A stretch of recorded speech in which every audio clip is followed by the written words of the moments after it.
Good morning, dear student. How are you? I hope you all are well. After a long time, we are going to meet again, and today we will start our new chapter. And the name of the chapter is trigonometry. Now, this is another branch of mathematics. Mathematics का ये भी branch है. Till now, we have studied algebra. ठीक है? In that, you have also learned geometry. Geometrical means what? आपने अपने triangle, quadrilateral, ये सारी चीजों को पढ़ा. ठीक है. अलजेब्रा में आपने जो वेरिएशन होते हैं, इक्वेशन होते हैं एक्स और वाई के फॉर्म में, वो आपने पढ़ा. But this is a different thing. ये थोड़ा हटके है, ये डिफरेंट थिंग है. ठीक है. इसलिए इसको हम लोग ट्रिग्नोमेट्री के नाम से जानते हैं. तो let us start the topic trigonometry.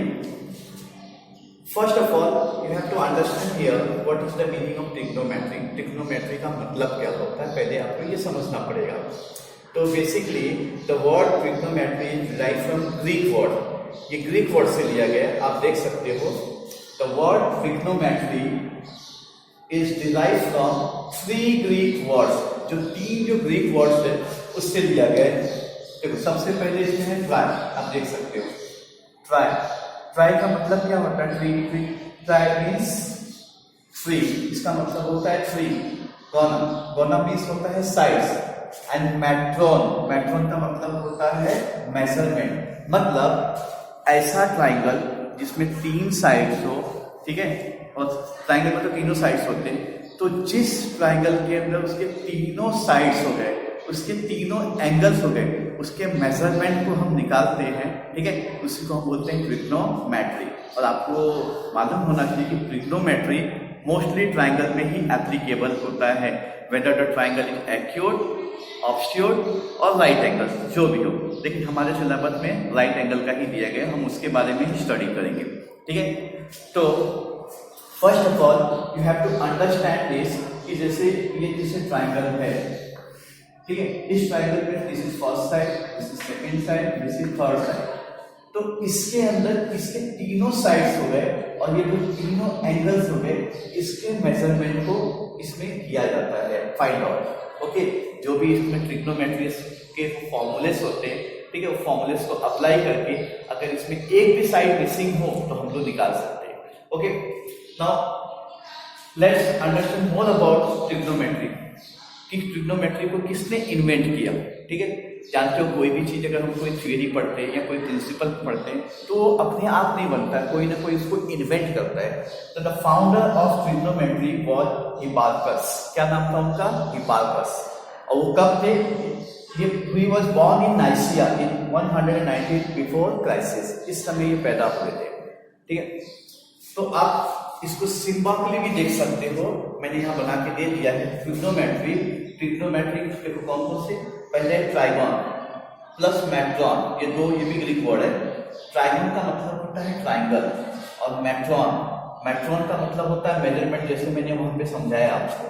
ठीक है. तो मेजरमेंट भी 2 चीज का इसमें किया जाता है, जैसे मैंने आपको बताया, इसके तीनों साइड्स का और इसके तीनों एंगल्स का. ठीक है. तो यही सारे कॉन्सेप्ट मिलाकर के बना है ट्रिग्नोमेट्री. तो first of all we will learn what is the use in the why was trigonometry invented. हम लोग पहले ये सीख लेते कि ट्रिग्नोमेट्री को इन्वेंटेड क्यों किया गया था, क्या सोच करके हिपार्कस ने इसको इन्वेंट किया. तो पहले इसका प्राइमरी एम अलग था, जैसे मैंने बोर्ड पे लिख के दिया है. It was invented primarily for astronomy. ये सबसे पहले एस्ट्रोनॉमी के लिए इन्वेंट किया गया था. और आप एस्ट्रोनॉमी का मतलब अच्छे से समझते होंगे. मुझे लगता है कि आपको मालूम होगा एस्ट्रोनॉमी का मतलब क्या होता है. कि जो भी हमारे आंखों से ये स्पेस में दिखाई देता है, ठीक है, चाहे वो प्लैनेट बोल दो, ठीक है, दिखाई तो ऐसे देगा नहीं, हमको उसके लिए इंस्ट्रूमेंट यूज करना पड़ता है. तो उसमें जितनी भी सेलेस्टियल बॉडी आते हैं, अब सेलेस्टियल बॉडी में कौन कौन आता है? गैलेक्सी आती है, स्टार्स आते हैं, प्लैनेट आते हैं, मून आते हैं, कॉमेट्स आते हैं, और भी बहुत सारे ऐसे छोटे मोटे प्लैनेट्स होते हैं या डॉग प्लैनेट्स होते हैं, आप जानते हो. ठीक है. तो इन सारे सेलेस्टियल बॉडी को स्टडी किया जाता है, उस ब्रांच को एस्ट्रोनॉमी कहा जाता है. ठीक है. तो सबसे पहले प्राइमरीली एस्ट्रोनॉमी के फील्ड के लिए इसको इन्वेंट किया गया था. अब मकसद क्या था कि आपको मालूम होना चाहिए कि to find their distance and position. कि जैसे दो प्लैनेट है, दो स्टार्स है, ठीक है, दो कॉमेट्स है, इन दोनों के बीच का डिस्टेंस क्या है, उनका पर्टिकुलर ऑर्बिट क्या है, ठीक है। अगर एक सेलेस्टियल मतलब एक स्टार अगर यहाँ है तो कितने के एंगल पर दूसरा स्टार है, ठीक है। ये सारे चीजों के पोजीशन को फाइंड आउट करने के लिए और उन दोनों स्टार्स के बीच में, प्लैनेट्स के बीच में कितना डिस्टेंस बनेगा, कितने एंगल का डिस्टेंस बनेगा, ये फाइंड आउट करने के लिए इसको इन्वेंट किया गया था। तो that was your primary aim for the inventing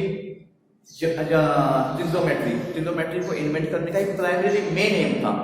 but till today we are residing in the 21st century. In the 21st century the use of trigonometry is vast, आज बहुत वास्ट हो चुका है, and in the real life almost in every field, अगर ऐसा मैं कहूँ तो गलत नहीं होगा कि लगभग सब जगह देखा जाए तो ट्रिग्नोमेट्री के कॉन्सेप्ट को यूज किया जाता है।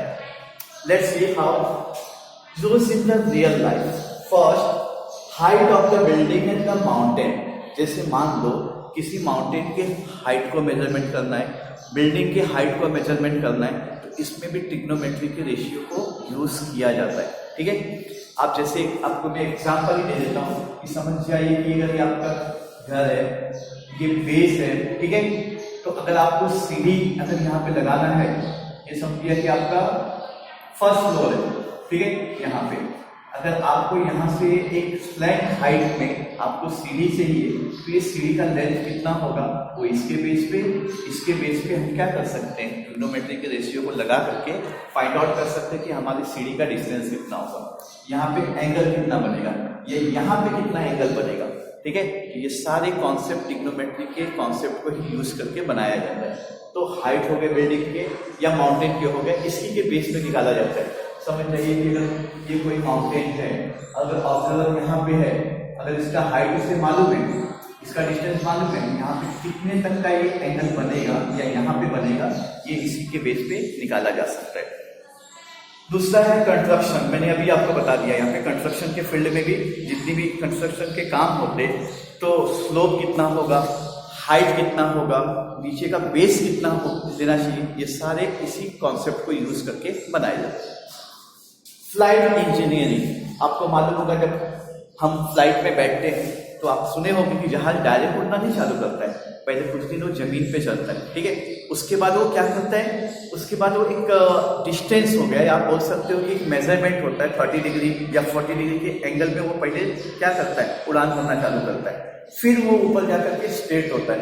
तो आप देख सकते हो फिर जब वो नीचे भी उतरेगा तो डायरेक्ट नहीं उतरता है, कुछ वो इंक्लिनेशन झुक जाता है। तो वो कितने का एंगल होना चाहिए, कितने के एंगल पे वो सेफ होगा, कितने के एंगल पे वो हवा को रेजिस्टेंस करते हुए प्रॉपरली नीचे आ जाएगा, that is also field of trigonometry. ये ट्रिग्नोमेट्री के बेस पे ही किया जाता है सारे।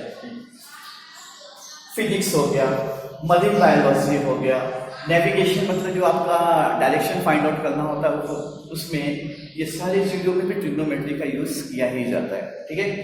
ओशियोनोग्राफी to calculate the height of tides in the ocean, समुद्र के अंदर जो ज्वार आते हैं, टाइड आते हैं, ठीक है, अगर इसकी हाइट अभी इतनी है, ठीक है, मैक्सिमम अगर हाइट इसकी अगर बढ़ेगी तो कितने एंगल तक बढ़ सकता है, ये सारी चीजों को फाइंड आउट करने के लिए भी ट्रिग्नोमेट्री का यूज किया जाता है। तो दिस वाज, अभी मैंने जो बताया, this was only a limited knowledge about the real use of trigonometry in the our day to day life, but in practice it have a lot of use, ठीक है, बहुत सारे यूज होते हैं इसके, मैंने आपको सब थोड़ा बहुत ही बताया। अब आते हैं हम लोग ट्रिग्नोमेट्री के बारे में कि ट्रिग्नोमेट्री है उसका हमें यूज कैसे करना है। तो आपके जो सिलेबस में दिया गया है it is mostly related to right angle triangle, हम राइट एंगल ट्राइंगल का ही इसमें सीखने वाले हैं। जैसे suppose this is your right angle triangle, ये आपका राइट एंगल ट्राइंगल है। अब आप समझ जाइए कि इस राइट एंगल ट्राइंगल में नाम दे देता हूं ABC, this is your right angle, ठीक है, यहाँ पे आपका ये राइट एंगल हो गया, angle ABC and major angle ABC is equal to 90, ये 90 लिया गया, मतलब ये राइट एंगल ट्राइंगल है। तो dear student, one thing is sure in this right angle triangle कि जो 90 के सामने होता है दैट इज योर हाइपोटेनस, ये आपका क्या होता है, हाइपोटेनस। ठीक है, और कभी भी राइट एंगल ट्राइंगल में जब हम ट्रिग्नोमेट्री करेंगे तो the side opposite to 90 degree always fix and it is known as hypotenuse. इसकी जगह चेंज नहीं होगी, लेकिन हमें इसमें दो साइड और ढूंढना है, that is your opposite side और दूसरा है एडजेसेंट साइड। ठीक है, तो समझिए कि अगर मुझे यहां से इसका मेजरमेंट निकालना है, ठीक है, मुझे यहाँ पे कोई थीटा दिया गया है इस एंगल की वैल्यू और मुझे फाइंड आउट करना है इसकी वैल्यू। ठीक है, तो जिस एंगल की भी वैल्यू हमें फाइंड आउट करना रहेगा, ठीक उसके सामने वाला जो साइड होगा वो अपोजिट साइड होगा। तो क्या बच गया इन तीनों में, हाइपोटेनस फिक्स है, ठीक है, अपोजिट साइड हो गया, हमने ले लिया, तो बचा कौन सा, एडजेसेंट साइड। तो जो रिमेनिंग साइड होगा वो होगा आपका एडजेसेंट साइड। Got it. दूसरी तरह से मैं आपको बताता हूं, समझिए, फिर से मैं यहाँ पे एक राइट एंगल ट्राइंगल ले रहा हूं and the name of triangle is PQR। ठीक है, तो देखो 90 के ठीक सामने ये हाइपोटेनस आपका फिक्स हो गया, हाइपोटेनस। अब मुझे ये एंगल से निकालना है, एंगल R से। ठीक है, तो ठीक इसके साथ अगर ये थीटा है मेरा, मुझे यहाँ से इसकी वैल्यू निकालना है एंगल R से, तो ठीक इसके सामने वाला जो साइड है वो हो जाएगा आपका अपोजिट साइड। देखो मैंने बताया आपको तीन ही चीज लेना है, हाइपोटेनस, अपोजिट साइड और एडजेसेंट साइड। तो रिमेनिंग क्या बच गया, ये साइड, तो ये हो जाएगा आपका एडजेसेंट साइड। ठीक है, मालूम पड़ा इतना सबको। तो अभी तक जो भी हम लोगों ने सीखा, मुझे पूरी उम्मीद है आप लोगों को समझ में आया होगा। तो चलिए मैं आप लोगों को सिखाना चाहता था जो आप लोगों को टेक्स्ट बुक में दिया गया है, और आपके टेक्स्ट बुक में तीन चीज आपको पहले दिया गया है। पहला दिया गया आपको साइन थीटा फाइंड आउट करने के लिए, दूसरा आपको दिया गया है कॉस थीटा, और तीसरा दिया गया आपके टेक्स्ट बुक में टेन थीटा। और आपको इसके अलावा भी और भी तीन रेशियो है, ठीक है, जैसे कॉसेक थीटा है, सेक थीटा है और टेन थीटा है, सॉरी कॉट थीटा है, जो आप नेक्स्ट ईयर 10th में पढ़ोगे। ठीक है, तो in our 9th standard we have given only 3 ratio and the name of the ratio is sin theta, cos theta and tan theta. तो let us understand how we calculate this 3 ratio. Suppose this is your right angle triangle, ये आपका right angle triangle है। ठीक है, तो one thing is sure कि आपका जो भी ये राइट एंगल है, इसके सामने ये हाइपोटेनस होगा। Hypotenuse is always fixed in right angle triangle. Now I have to find out here sin theta. ठीक है, चलो मैं पहले sin theta का मैं फॉर्मूला लिख देता हूं। sin theta is equal to opposite side of angle upon hypotenuse। ठीक है, सॉरी मैंने यहाँ पर अपोजिट की स्पेलिंग थोड़ा गलत लिख दिया, opposite side of angle upon hypotenuse. Now second one cos theta. Cos theta का फॉर्मूला होता है एडजेसेंट साइड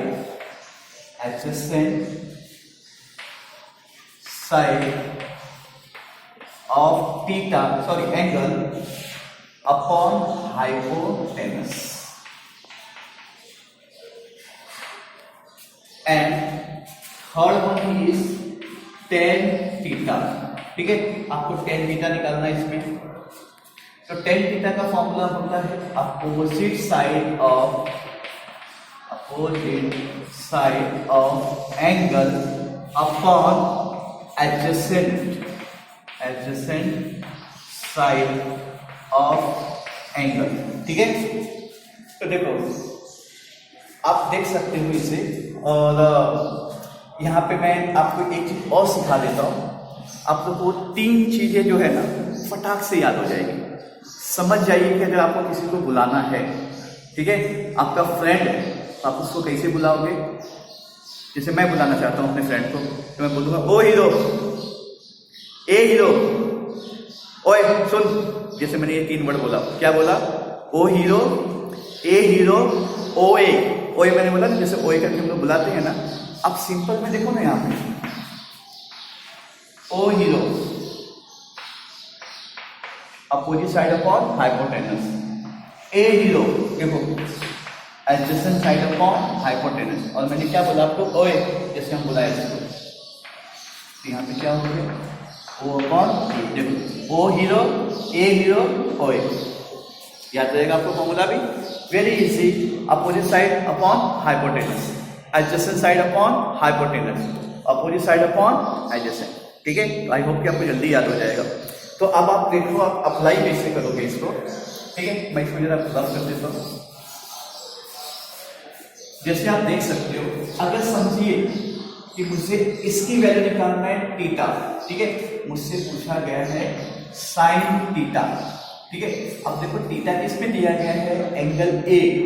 तो साइन का फॉर्मूला क्या होता है, opposite side of angle upon hypotenuse, opposite side of angle upon hypotenuse. मैंने सबसे पहले फॉर्मूला अप्लाई किया। तो देखो इसके ठीक सामने अपोजिट कौन सा आया, ये side, this will be your opposite side.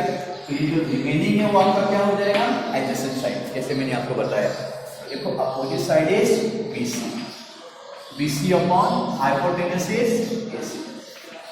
Got it, मालूम पड़ा कैसे करना है। अगर दूसरे एंगल से अगर आप सोच लो, तो अगर मुझे ये थीटा निकालना होता, ये दिया होता, मान लो कि मुझे यहां से पूछा होता साइन थीटा निकालना है, यहाँ थीटा की वैल्यू दिया होता, तब ये स्टूडेंट ये मेरा अपोजिट साइड हो जाता, तो ये बचा हुआ क्या हो जाता, एडजेसेंट साइड। ठीक है, तब मैं ऐसे निकालता था sine theta is equal to, ठीक है, यहाँ पे अगर आप समझना चाहो तो लिख सकते हो, ये साइन ही मैंने निकाला है, ये आपका साइन C हो गया, opposite side of angle upon hypotenuse. Now opposite side कौन सा हो गया इसमें, AB upon hypotenuse, hypotenuse will be your AC। देखो हाइपोटेनस कभी भी फिक्स होता है, इट नेवर चेंज नहीं होता है। Similarly I will apply cos theta, cos theta है, समझो कि मुझे इसमें निकालना है कॉस C। ठीक है, ये एंगल का निकालना है क्योंकि इसकी वैल्यू थीटा में दिया गया है। तो कॉस का फॉर्मूला क्या है, एडजेसेंट साइड अपॉन हाइपोटेनस।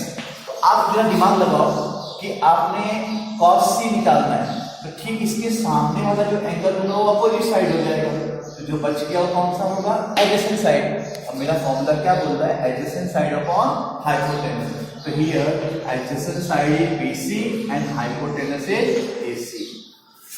ठीक है, वन मोर एग्जांपल लेंगे, उसके बाद से मैं अपने वीडियो को स्टॉप करता हूँ। क्या देखिए, एक चीज मुझे अगर ऐसे पूछ लिया गया tan A, ये देखिए tan A, इस थीटा का वैल्यू मुझे निकालना है। फॉर्मूला क्या है, देखो opposite side of angle upon adjacent side, in short opposite side upon adjacent side. अब देखो इसके ठीक सामने ये आपका अपोजिट हो जाएगा, तो ये आपका क्या हो जाएगा, एडजेसेंट। अपोजिट साइड आपका हो जाएगा BC upon adjacent side will be AB। ठीक है, आई होप कि आपको समझ में आया होगा कि इसको कैसे करना है। In the next video, I am going to start your practice at 8.1, which is given in the textbook. Then you will come to know how to solve this, बराबर? And all your doubts will be also clear there. आपके doubts जितने होंगे वो सारे clear हो जाएंगे। तो मैं उम्मीद करता हूँ कि आपको सारी वीडियो समझ में आई। ठीक है, and you are going to write in your text book, sorry notebook, बराबर, as I have given on black board. जैसे मैंने ब्लैक बोर्ड पे लिख के दिया था, आपको एज इट इज आपके नोटबुक में लिखना है, और आने वाले जो भी आपके जो फ्राइडे है, फ्राइडे को आपको ग्रुप में भेजना है। ओके, तो इस वीडियो में इतना ही। थैंक यू वेरी मच, मिलते हैं नेक्स्ट वीडियो में, बाय।